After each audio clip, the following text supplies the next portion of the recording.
En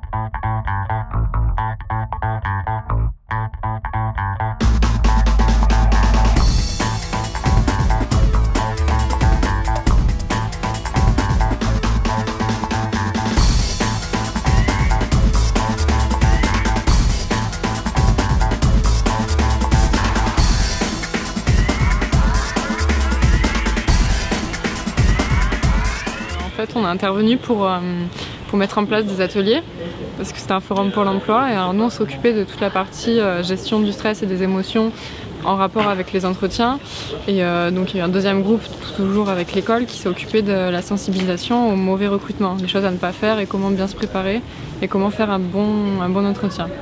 Notre tâche était aussi de s'adapter aux attentes des personnes qui venaient nous rencontrer. Donc on avait une trame toute faite, mais au fur et à mesure, on s'est adapté aux questions et aux attentes de chacun. Donc nous, en corrélation, on s'est occupé de préparer les personnes aux entretiens. Donc on leur a proposé un atelier concernant la préparation de l'entretien avec un recrutement fictif et puis les bonnes et mauvaises choses à faire lors de l'entretien. Notre atelier a commencé tout d'abord par une simulation d'entretien. Donc 2 étudiants faisaient une simulation avec des bons et des mauvais comportements. Après on a demandé aux candidats présents dans la salle de nous remonter ce qui les avait choqués pour les sensibiliser vraiment au comportement à ne pas avoir pendant un entretien. Moi j'ai trouvé que c'était quelque chose qui était quand même très bien parce qu'il y avait énormément de participants et surtout beaucoup d'entreprises qui ont joué le jeu. Les gens ont été très impliqués et de A à Z, on a vraiment été là pour l'emploi des personnes en situation de handicap et pour promouvoir le problème qu'elles peuvent rencontrer.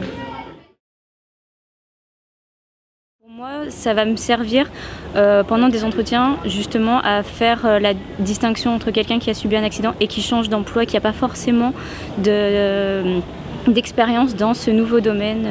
Je pense qu'il est aussi intéressant de pouvoir sensibiliser les entreprises dans lesquelles on va évoluer plus tard et dans lesquelles on évolue aujourd'hui en alternance. C'est vrai que ce sont des situations auxquelles on n'est pas forcément confronté au cours de nos études ou même en entreprise.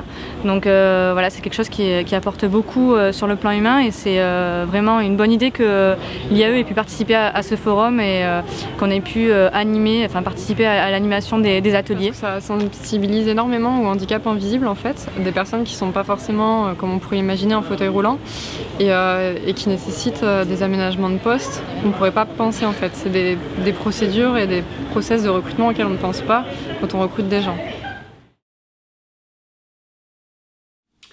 La participation des étudiants de l'IAE de Montpellier, Master 2, Système d'information ressources humaines, au Forum Emploi Handicap HandiJob est extrêmement importante pour les étudiants, formatrice.